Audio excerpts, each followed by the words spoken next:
বাংলাদেশ পাকিস্তান টি-20 সিরিজের তৃতীয় টি-20 ম্যাচ বাংলাদেশকে 7 উইকেটে হারিয়ে 3-0 সিরিজ জিতল পাকিস্তান। বাংলাদেশ প্রথমে ব্যাটিং করে নির্দিষ্ট 20 ওভারে 6 উইকেট হারিয়ে 196 রান সংগ্রহ করে। বাংলাদেশ হয়ে এদিন দুর্দান্ত ব্যাটিং করেন পারভেজ ইমন। 34 বল খেলে 67 রান করেন। 7টি চার 7টি 6 ছিল তার 66 রানের ইনিংসে। এছাড়া অপর ওপেনার তানজিদ হাসান তামিম 32 বলে 42 রান করেন 3টি চার ও 3টি 6-এর সাহায্যে। লিটন কুমার দাস 18 বলে 22 রান করেন 1টি 6 ও 1টি 4-এর সাহায্যে। তৌহিদ হৃদয় 18 বলে 25 রান করেন। শামীম হোসেন পাটোয়ারি 4 বলে 8 রান করেন। জাকের আলী অনিক 9 বলে 15 রান করেন।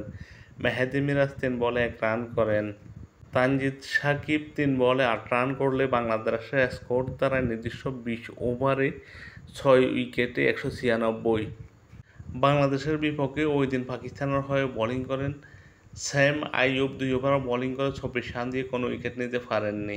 হাসান আলী 4 ওভার বোলিং করে 38 রান দিয়ে 2 উইকেট নেন। ফাহিম আশরাফ 4 ওভার বোলিং করে 41 রান দিয়ে 1 উইকেট নেন। আব্বাস আফ্রিদি 4 ওভার বোলিং করে 26 রান দিয়ে 2 উইকেট নেন। সালমান আলী আগা 1 ওভার বোলিং করে 11 রান দিয়ে কোনো উইকেট নিতে পারেননি। আবরার আহমেদ 2 ওভার বোলিং করে 27 রান দিয়ে কোনো উইকেট নিতে পারেননি। শাদাব খান 3 ওভার বোলিং করে 26 রান দিয়ে 1 উইকেট নেন। 196 রানের জয়ের লক্ষ্যে খেলতে নেমে পাকিস্তান 17.2 ওভারে 3 উইকেট হারিয়ে 197 রান করে জয় নিশ্চিত করে। পাকিস্তানের হয়ে এই দিন উদ্বোধনী ব্যাটসম্যান শাহজাদা ফারহান 4 বলে 1 রান করে আউট হলে কিছুটা চাপে পড়ে পাকিস্তান।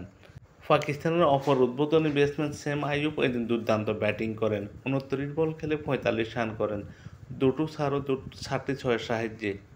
পাকিস্তানের অপর ব্যাটসম্যান মোহাম্মদ হারিস এদিন সেঞ্চুরি পূরণ করেন 46 বলে 107 রান করেন। 8টি চার 7টি 6-এর সাহায্যে। এছাড়া হাসান নওয়াজ 13 বলে 26 রান করেন। সালমান আলী আগা 12 বলে 15 রান করলে পাকিস্তান 17.2 ওভারে 3 উইকেট হারিয়ে 197 রান করে জয় নিশ্চিত করে। পাকিস্তানের বিপক্ষে এদিন বাংলাদেশের হয়ে বোলিং করেন মেহেদী হাসান মিরাজ। 3 ওভার বোলিং করে 26 রান দিয়ে 2 উইকেট নেন। হাসান মাহমুদ 3 ওভার বোলিং করে 42 রান দিয়ে কোনো উইকেট নিতে পারেননি।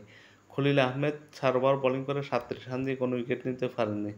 তানজিদ সাকিব 3 ওভার বোলিং করে 36 রান দিয়ে 1 উইকেট নেন। রিশাদ হোসেন 3 ওভার বোলিং করে 39 রান দিয়ে কোনো উইকেট নিতে পারেননি। শামীম হোসেন 1 ওভার বোলিং করে 11 রান দিয়ে কোনো উইকেট নিতে পারেননি। তৌহিদ হৃদয় 0.2 ওভার বোলিং করে 5 রান দিয়ে কোনো উইকেট নিতে পারেননি। বাংলাদেশ দল টানা 3 ম্যাচ পাকিস্তানের কাছে হেরে হোয়াইট ওয়াশ হলো। সংযুক্ত আরব আমিরাতের কাছে টি-20 সিরিজ হারের পর দর্শকরা প্রত্যাশা করেছিল পাকিস্তানের বিপক্ষে বাংলাদেশ ঘুরে দাঁড়াবে। বাংলাদেশ প্রত্যাশা পূরণ করতে পারেনি। উল্টো পাকিস্তানের কাছে 3 ম্যাচের টি-20 সিরিজ হোয়াইট ওয়াশ হয়ে সমর্থকদের হতাশ করল বাংলাদেশ দল।